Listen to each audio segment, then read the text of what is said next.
അയാളുടെ കൂടെ സ്റ്റാഫിലുണ്ടായിരുന്ന ഒരു റഹീം പോലീസുകാരൻ, ഞാൻ VS-ൻ്റെ സ്റ്റാഫിലുണ്ടായിരുന്നപ്പോഴത്തേക്കും റിംഗ് റൗണ്ടിലുണ്ടായിരുന്നു പോലീസുകാരൻ. പാവം പിന്നീട് ക്യാൻസർ ഒന്ന് മരിച്ചുപോയി.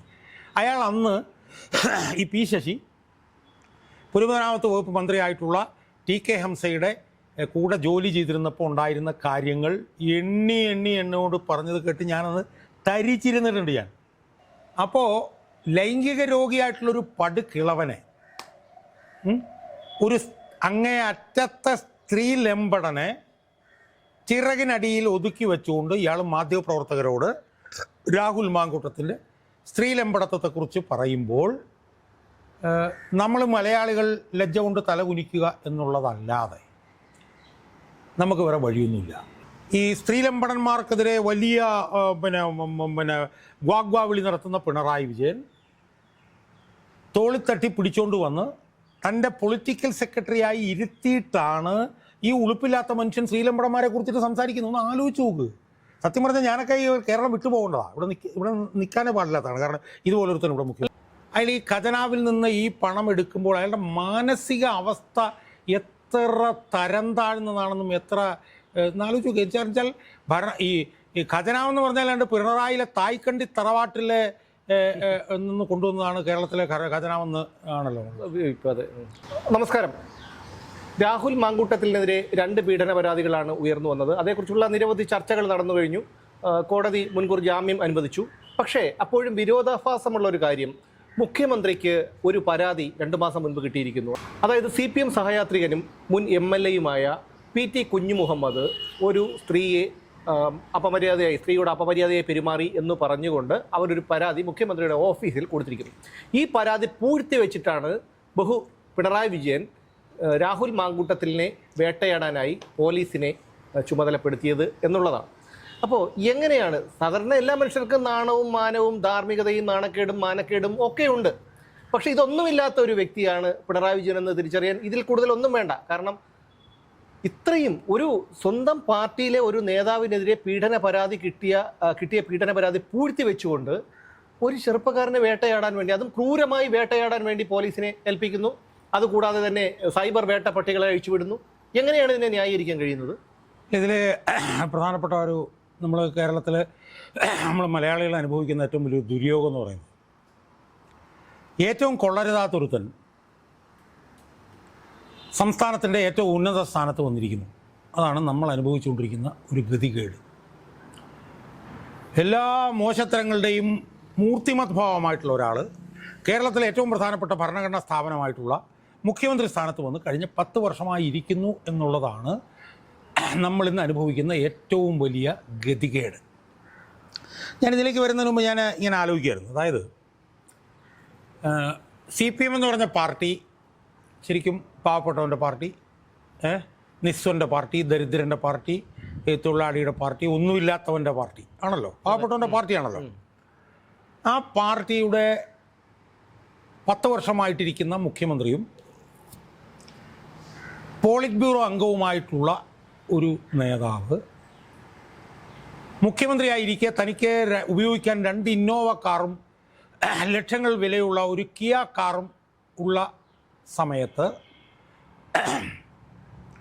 4 ലക്ഷത്തിലധികം കോടി രൂപ കടമായിട്ട് നമ്മുടെ ജനങ്ങൾ നട്ടം തിരിയുന്ന സമയത്ത്, നമ്മൾ 4 ലക്ഷമല്ല 6 ലക്ഷം കോടിയിലേക്ക് എത്തിയിരിക്കുന്നു. 4.5 ലക്ഷം എന്നാണ് ഇപ്പോൾ ഞാൻ കേട്ടത്. എന്തായാലും അത് നമ്മൾ പ്രതീക്ഷിച്ച കടം എടുത്ത് നോക്കിക്കഴിഞ്ഞാൽ ഇന്ന് ജനിക്കുന്ന കുട്ടി മുതൽ നാളെ മരിക്കുന്ന ആളുടെ വരെ പ്രതീക്ഷിച്ച കട ഏതാണ്ട് 1.5 ലക്ഷം 2 ലക്ഷം രൂപ. അങ്ങനെ നട്ടം തിരിയുന്ന സമയത്ത് ഒരു CPM ദരിദ്രരുടെ പാർട്ടിയായിട്ടുള്ള CPM-ൻ്റെ ഒരു മുഖ്യമന്ത്രിക്ക് തനിക്ക് ഒരു കാറും കൂടെ വാങ്ങാൻ 1,10,00,000 രൂപ അനുവദിപ്പിക്കാം എന്ന് വരുമ്പോൾ അത് ജയിക്കുന്ന ആളുടെ മനോനിലയ്ക്ക് എന്തോ തകരാറുണ്ടെന്ന് നമുക്ക് തോന്നില്ലേ? കാരണം നമുക്കറിയാലോ, ഒരു ചെത്തുകാരൻ്റെ മകൻ, നമ്മൾ വളരെ അഭിമാനത്തോടു കൂടിയാണ് അത് പറയുന്നത്. ചെത്തുകാരൻ്റെ മകൻ കോരൻ, ചെത്തുകാരനായിട്ടുള്ള കോരൻ്റെ മകൻ പിണറായി വിജയൻ കഴിഞ്ഞ 10 വർഷക്കാലമായി കേരളത്തിൽ മുഖ്യമന്ത്രി സ്ഥാനത്തിരിക്കുന്നു എന്ന് പറഞ്ഞാൽ നമുക്ക് വളരെ അഭിമാനത്തോടുകൂടി നമുക്ക് പറയാം. പക്ഷേ ആ ഇരിക്കുന്ന ഇയാൾ, ഈ പിണറായി വിജയൻ, അയാളൊരു പാവപ്പെട്ടവൻ്റെ പാർട്ടിയുടെ നേതാവാണെന്നും ജനങ്ങളാണ് തന്നെ ഈ അധികാരത്തിൽ കയറ്റിയതെന്നും ഒരു വേള പോലും ചിന്തിക്കാതെ അയാൾ ഈ ഖജനാവിൽ നിന്ന് ഈ പണം എടുക്കുമ്പോൾ അയാളുടെ മാനസിക അവസ്ഥ എത്ര തരം താഴ്ന്നതാണെന്നും എത്ര ആലോചിച്ച് വെച്ചാൽ ഈ ഖജനാവെന്ന് പറഞ്ഞാൽ പിണറായിലെ തായ്ക്കണ്ടി തറവാട്ടിലെ നിന്ന് കൊണ്ടുവന്നതാണ് കേരളത്തിലെ ഖജനാവെന്ന് ആണല്ലോ ഇപ്പോൾ അതെ. അപ്പോൾ അതാണ് അയാളുടെ മനോനില, അയാളുടെ മാനസികാവസ്ഥ അതാണ്. എന്തുകൊണ്ടാണ് അങ്ങനെ മാനസികാവസ്ഥയിലേക്ക് അങ്ങനെ വന്നതെന്ന് എനിക്കറിയില്ല. ആ മാനസികാവസ്ഥയുടെ ഒരു എക്സ്റ്റൻഷനായിട്ട് വേണം നമ്മൾ ഇപ്പോൾ ഈ പറഞ്ഞ വിഷയത്തെ കാണാൻ. നമുക്കറിയാലോ, ഏതാണ്ട് ഒരു മാസക്കാലമായി രാഹുൽ മാങ്കൂട്ടം എന്ന് പറയുന്ന അയാളെ പിന്നെ എങ്ങനെയാണ് കൈകാര്യം ചെയ്തുകൊണ്ടിരിക്കുന്നുള്ളത് നമ്മൾ കണ്ടു. ഒരു പെൺകുട്ടി വന്നു, പരാതി കൊടുത്തു, അതിൻ്റെ അന്വേഷണം കാര്യങ്ങൾ നമ്മൾ കണ്ടുകൊണ്ടിരിക്കുകയാണ്. രണ്ടാമതൊരു പരാതി വന്നു, അതിനെക്കുറിച്ചുള്ള അന്വേഷണം കാര്യങ്ങൾ ഇതെല്ലാം നമ്മൾ കണ്ടുകൊണ്ടിരിക്കുന്നു. ഇന്നലെയും അയാളെന്തോ പിന്നെ രാഹുൽ മാങ്കൂട്ടത്തിൻ്റെ എന്തോ ലൈംഗിക വൈകൃതത്തെക്കുറിച്ചിട്ടും സ്ത്രീലമ്പടന്മാർ നിലയ്ക്ക് നിർത്തണം എന്നൊക്കെ പറഞ്ഞിട്ടൊക്കെ ഇയാൾ ഈ പിണറായി വിജയൻ എന്ന് പറഞ്ഞ ആൾ പറയുന്നത് കേട്ടു. അങ്ങനെ പറയുന്ന അയാളുടെ ഓഫീസിന് തൊട്ടപ്പുറത്തെ മുറിയിലിരിക്കുന്നവൻ കേരളം കണ്ട ഏറ്റവും വലിയ സ്ത്രീലമ്പടനല്ലേ? PS പറഞ്ഞ പോലെ കേരളത്തിലെ ഏറ്റവും വലിയ നരാധമന്മാരിൽ ഒരാളല്ലേ അവനെ 2010 എങ്ങനെയാണ് പുറത്താക്കി കളഞ്ഞു? ഈ P ശശി എന്ന് പറഞ്ഞവനെ അവനെ പുറത്താക്കാൻ പ്രധാനമായും 6-7 പരാതികളുണ്ടായിരുന്നു. അതിൽ 2 പ്രധാനപ്പെട്ട പരാതി എന്ന് പറഞ്ഞാൽ, ഒന്ന് അവൻ്റെ പാർട്ടിയിലെ തന്നെ കണ്ണൂരിൽ ജില്ലയിലെ ഒരു MLA-യുടെ മകളെ അവൻ കയറി പിടിച്ചു. അത് നമുക്ക് നല്ല ഭാഷയിൽ വേണമെങ്കിൽ അത് ലൈംഗിക പീഡനം നടത്തി എന്നൊക്കെ സുമേഷ് പറഞ്ഞ പോലെ വേണം പറയാം. ഞാൻ അങ്ങനെയൊന്നുമല്ല പറഞ്ഞു. അവൻ കയറി പച്ചയ്ക്ക് കയറി പിടിച്ചു. 2 DYFIയുടെ ജില്ലാ സെക്രട്ടറിയുടെ ഭാര്യയെയും അവൻ കയറി കടന്നു പിടിച്ചു.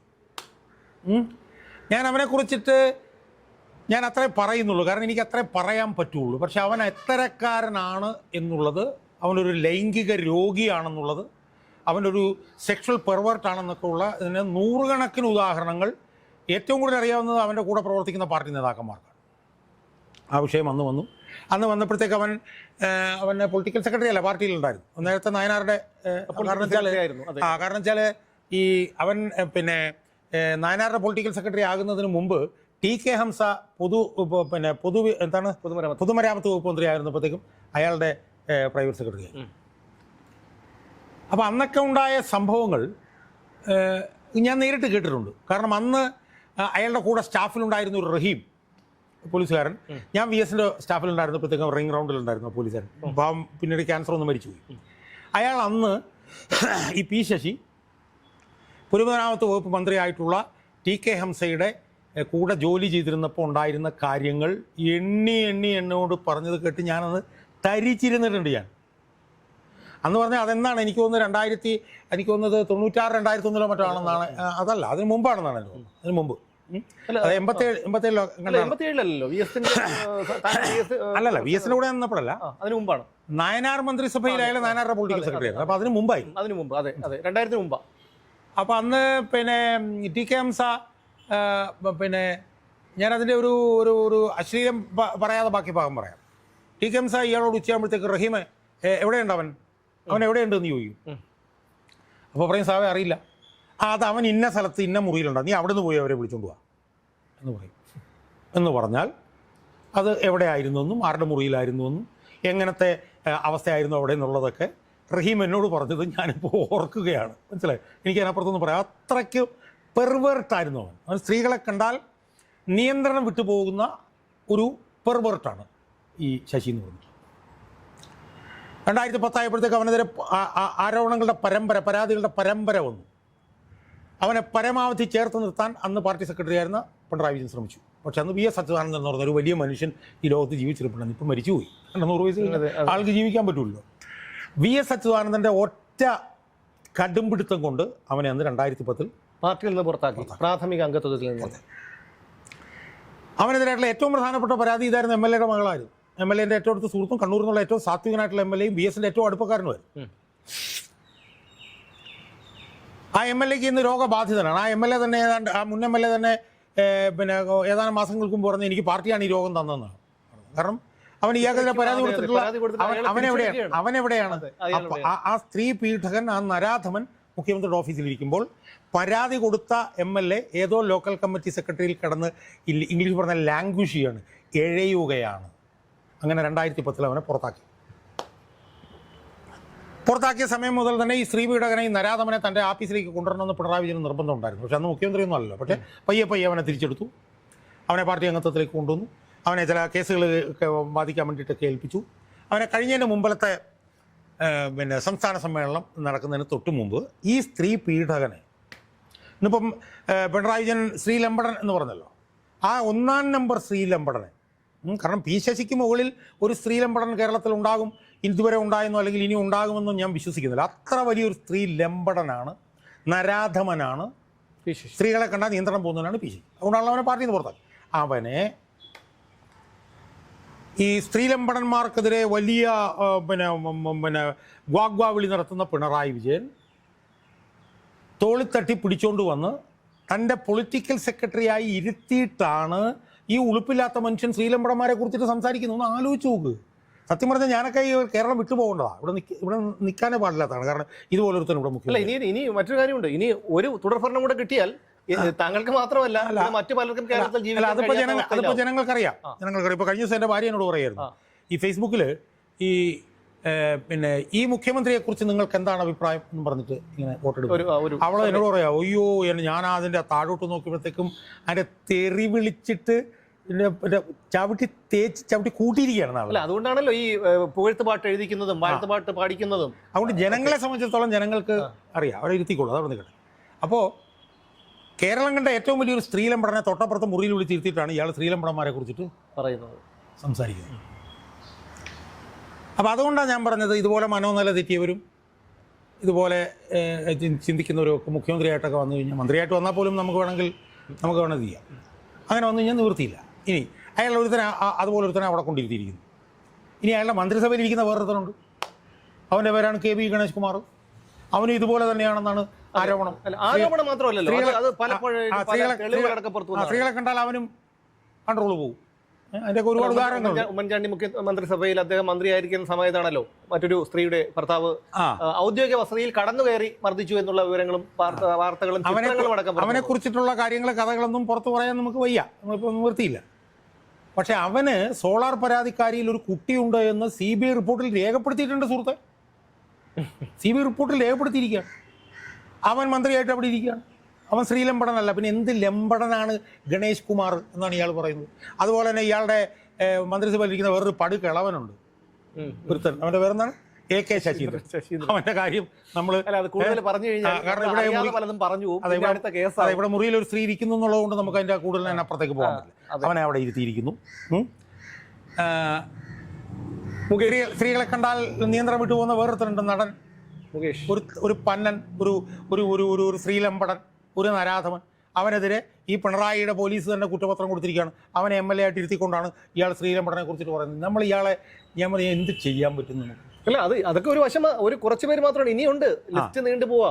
അപ്പോൾ അതുപോലെ തന്നെ പാർട്ടി ഓഫീസിൽ ഒരു പാർട്ടി നേതാവുമായി ലൈംഗിക ബന്ധത്തിൽ ഏർപ്പെട്ടു എന്ന് പറഞ്ഞ് പാർട്ടിക്കാർ തന്നെ പരാതി കൊടുത്തിട്ട് പാർട്ടിയിൽ നിന്ന് പുറത്തു കളഞ്ഞവരാണ് ഗോപി കോട്ടമുറിക്കൽ. അവരിവിടെ സംസ്ഥാന കമ്മിറ്റിയിൽ ഇരിക്കുകയാണ്, കേരള ബാങ്കിന്റെ ചെയർമാനാക്കി അവനിപ്പോഴും സ്റ്റേറ്റ് കമ്മിറ്റിയിൽ ഇരിക്കുകയാണ്. PK ശശി എന്ന് പറഞ്ഞവനെതിരെ മറ്റേ എന്താണ് മന്ത്രി, എന്തായിരുന്നു പിന്നോക്ക മന്ത്രി AK ബാലനും PK ശ്രീമതിയും കൂടാണ് അവിടെ ചെന്നിട്ട് അത് പിന്നെ ഇത് തീവ്രത കുറഞ്ഞതാണ്. തീവ്രതയില്ലാത്ത പീഡനം അങ്ങനെ ഒരു അല്ല, ഞാൻ പറഞ്ഞത് ഇതെന്താന്ന് പറയുക, ഇത് തീരുന്നതിന് മുമ്പുള്ള ആളിക്കത്തലാണെന്ന് പറയാൻ കാര്യം എന്താണെന്ന്. കഴിഞ്ഞ ദിവസം ഒരു ജനാധിപത്യ മഹിളാ അസോസിയേഷൻ്റെ ഒരു നേതാവ് പത്തനംതിട്ടയിൽ ഇരുന്നുണ്ട്, ലസിത നായർ. മുകേഷിന്റെ പീഡനത്തെക്കാൾ തീവ്രത കൂടിയ പീഡനമാണ്. എങ്ങനെയാണ് ഒരു സ്ത്രീയല്ലേ, അവരുടെ ഒരു പ്രായം കണ്ടിട്ട് അവരുടെ അമ്മയും അമ്മൂമ്മയുമാണെന്ന് തോന്നുന്നു. എങ്ങനെയാണ് ഒരു സ്ത്രീക്ക് ഇങ്ങനെയൊക്കെ CPM-ലുള്ള ഒരു സ്ത്രീക്ക് അല്ലാതെ എങ്ങനെയാണ് ഇത് പറയാൻ കഴിയുക? രാഹുൽ മാങ്കൂട്ടത്തിൽ വിഷയം വന്നപ്പോൾ പോലും കോൺഗ്രസ് വനിതാ നേതാക്കളുടെ നിലപാട് നമ്മൾ കണ്ടതാണ്. അവരുടെ ചിലപ്പോൾ വേണ്ടിയായിരിക്കാം. അപ്പൊ ഇതൊക്കെ നമ്മൾ മനസ്സിലാക്കേണ്ട ഒരു കാര്യത്തിലേ ഉള്ളൂ. തീരുന്നതിന് മുമ്പുള്ള ആളിക്കത്തലാണ്. ഇനിയിപ്പം നമുക്ക് പുതിയ വിഷയത്തിലേക്ക് വരാം. കുഞ്ഞുമുഹമ്മദിന്റെ നമുക്കറിയാലോ, രാഹുൽ മാങ്കൂട്ടം വിഷയം വന്ന ഉടനെ തന്നെ അയാൾ ഓഫീസിലേക്ക് വന്നു. ക്രൈംബ്രാഞ്ച് മേധാവിയെ വിളിച്ചു, അയാൾ FIR ഇട്ടു, മൊഴി എഴുതി മേടിച്ചു. ആ മൊഴി മാധ്യമങ്ങൾക്ക് മുഴുവൻ ചോർത്തി കൊടുത്തു. അവനെ പിടിക്കാൻ വേണ്ടിയിട്ട് കേരളം മുഴുവൻ വല വിരിച്ചുകൊണ്ട് പിണറായി വിജയൻ നടക്കുന്ന സമയത്താണ് അയാളുടെ പാർട്ടിയിലെ 77 വയസ്സുകാരനായിട്ടുള്ള ഒരു ഇതിനപ്പുറത്തെ വാക്ക് ഞാൻ പറഞ്ഞാൽ അത് അൺപാർലമെൻ്ററി ആയി പോകും, ആയിട്ടുള്ള ഒരു ലൈംഗിക രോഗി, ഒരു പടുകിളവൻ, 76 വയസ്സുകാരൻ. ആ 76 വയസ്സുകാരൻ അവനെ മുറിയിലേക്ക് കടന്ന് ഇന്നൊരു പെണ്ണിനെ ഒരു വനിത കടന്നു പിടിച്ചു, ഒരു സിനിമാ സംവിധായകൻ കടന്നു പിടിച്ചു. എന്നിട്ട് എന്ത് ചെയ്തു അവൻ എന്നിട്ട് അതൊരു അഹങ്കാരമായിട്ട് വെച്ചുകൊണ്ട് ഈ വനിത കൊണ്ടുവന്ന് പരാതി കൊടുത്തിട്ട് 2 ആഴ്ച എൻ്റെ ഓർമ്മ ശരിയാണെങ്കിൽ നവംബർ 27 വരെയാണ് പരാതി. 2 മാസം നവംബർ 27 പരാതി കൊടുത്തത്. ഡിസംബർ 10 ആയപ്പോഴത്തേക്കാണ് FIR തന്നെ ഇടുന്നത്. ഇപ്പോഴും പിന്നെ മൊഴിയെടുപ്പ് ഒന്നും നടന്നിട്ടില്ല. അല്ല, അവർ മൊഴി എടുത്തിട്ടുണ്ടെന്നാ തോന്നുന്നത്. അത് 27-ാം തീയതി കൊടുത്തെങ്കിലും ഇതൊക്കെ നടക്കാനായിട്ട് 2 ആഴ്ച കഴിഞ്ഞു. അതെ. അപ്പോൾ ലൈംഗിക രോഗിയായിട്ടുള്ളൊരു പടുകിളവനെ, ഒരു അങ്ങേ അറ്റത്തെ സ്ത്രീ ലംബടനെ ചിറകിനടിയിൽ ഒതുക്കി വെച്ചുകൊണ്ട് ഇയാൾ മാധ്യമപ്രവർത്തകരോട് രാഹുൽ മാങ്കൂട്ടത്തിൻ്റെ സ്ത്രീ ലംബടത്വത്തെക്കുറിച്ച് പറയുമ്പോൾ നമ്മൾ മലയാളികൾ ലജ്ജ കൊണ്ട് തലകുനിക്കുക എന്നുള്ളതല്ലാതെ നമുക്ക് വേറെ വഴിയൊന്നുമില്ല. അതിൽ ഇയാളെ പുറത്താക്കാൻ വേണ്ടിയിട്ടുള്ള ഒരു പണി ഞാൻ 9-ാം തീയതി പോളിംഗ് ബൂത്തിൽ പോയി ചെയ്തിട്ടുണ്ട്. ഇനിയിപ്പം 2026 മെയ് മാസം 11-ാം തീയതിയാണ്. കുറേ പേരൊന്നും ചെയ്യുന്നു. പിന്നെ നീ പറഞ്ഞ പോലെ മെയ് മാസം നവംബർ 26-ന് വേണ്ടി കാത്തിരിക്കുക. നവംബർ 26 വരുമ്പോൾ ഇയാൾക്കുള്ള മുഖമടച്ചുള്ള അടി അല്ലെങ്കിൽ ഇയാളുടെ മസ്തകത്തിനുള്ള അടി അന്ന് മെയ് 26-ൽ പോളിംഗ് ബൂത്തിൽ പോയി കൊടുക്കുക എന്നുള്ള ഒരു കാര്യം മാത്രമേ നമുക്ക് ചെയ്യാനുള്ളൂ. ഉളുപ്പില്ലാത്തവനാകുമ്പോൾ അല്ലെങ്കിൽ ലജ്ജയില്ലാത്തവനാകുമ്പോൾ അവൻ എന്ത് ചെയ്യാനും അവന് മടിയില്ല. കാരണം വെച്ചാൽ അവന് ഉളുപ്പില്ല, അവന് ലജ്ജയില്ല, മനസ്സിലായത്. അതുകൊണ്ട് അവൻ എന്തും ചെയ്യും. പക്ഷേ നമ്മൾ മനസ്സിലാക്കേണ്ട ഒരു കാര്യം ഇത്രയേ ഉള്ളൂ. ഇന്നിപ്പോൾ ഈ സാമൂഹ്യ മാധ്യമങ്ങളുടെയൊക്കെ കാലമായതുകൊണ്ട്, ദൃശ്യമാധ്യമങ്ങളൊന്നും കൊണ്ടിരില്ല, കാലമായതുകൊണ്ട് എല്ലാവർക്കും ഇത് ബോധ്യമാകുന്നുണ്ട്. അവർ കൊടുക്കേണ്ട സമയത്ത് കൊടുക്കേണ്ടതുപോലെ നിർഗന്ധലയ്ക്ക് തന്നെ കൊടുക്കും എന്ന് മാത്രമേ നമുക്ക് ഈ അവസരത്തിൽ അതിനെക്കുറിച്ച് പറയാൻ പറ്റുള്ളൂ. എന്തായാലും ഈ ഒരു PTK മുഹമ്മദിൻ്റെ ഒരു പീഡന പരാതി ഒതുക്കി അത് സ്വന്തം മേശയിൽ വെച്ചിട്ടാണ് മറ്റൊരു ചെറുപ്പക്കാരനെ ഇത്തരത്തിൽ ക്രൂരമായിട്ടുള്ള ഒരു വേട്ടയ്ക്കും അല്ലെങ്കിൽ ഈ സൈബർ ആക്രമണത്തിനുമൊക്കെ പിണറായി വിജയൻ വിട്ടുകൊടുത്തത് എന്നുള്ളതാണ്. എന്തുകൊണ്ടാണ് പിണറായി വിജയനെ കേരളത്തിലെ ജനങ്ങൾ ഇത്രയധികം വെറുക്കുന്നത്? എന്തുകൊണ്ടാണ് ഒരു നേതാവിന് തന്നെക്കുറിച്ച് ഒരു പുകഴ്ത്ത് പാട്ട് എഴുതിക്കേണ്ടിയും അത് പാടിക്കേണ്ടിയും വരുന്നത് എന്നുള്ളത് കേരളത്തിലെ പൊതുസമൂഹത്തിന് നന്നായി അറിയാം. എന്തായാലും ശ്രീ ഷാജഹാൻ സാർ പറഞ്ഞതുപോലെ ഇതിൻ്റെ തിരിച്ചടി ഈ വരുന്ന തിരഞ്ഞെടുപ്പിൽ വരിക തന്നെ ചെയ്യും. പക്ഷേ ഇതിനൊരു മൂന്നാം ഭരണം കൂടി കിട്ടിയാൽ എന്തായിരിക്കും കേരളത്തിൻ്റെ അവസ്ഥ എന്ന് നമുക്ക് ഊഹിക്കാൻ കഴിയില്ലെങ്കിലും താങ്കൾ പറഞ്ഞതുപോലെ കേരളത്തിൻ്റെ പൊതുഗണത്തെക്കുറിച്ച് പറയുമ്പോൾ ഇപ്പോൾ ഉമ്മൻചാണ്ടിയുടെ ഭരണത്തിൽ, അതായത് 2016-ൽ പിണറായി വിജയൻ ഭരണം ഏറ്റെടുക്കുമ്പോൾ 1,57,00,000 ചില്ലുവാനൻ കോടിയായിരുന്നു പൊതുഗണം. എന്നാൽ അത് ഇപ്പോൾ ഏകദേശം 6 കോടിയിലേക്ക് എത്തിയിരിക്കുന്നു എന്നുള്ളതാണ് പിണറായി വിജയൻ്റെ ഭരണ നേട്ടം.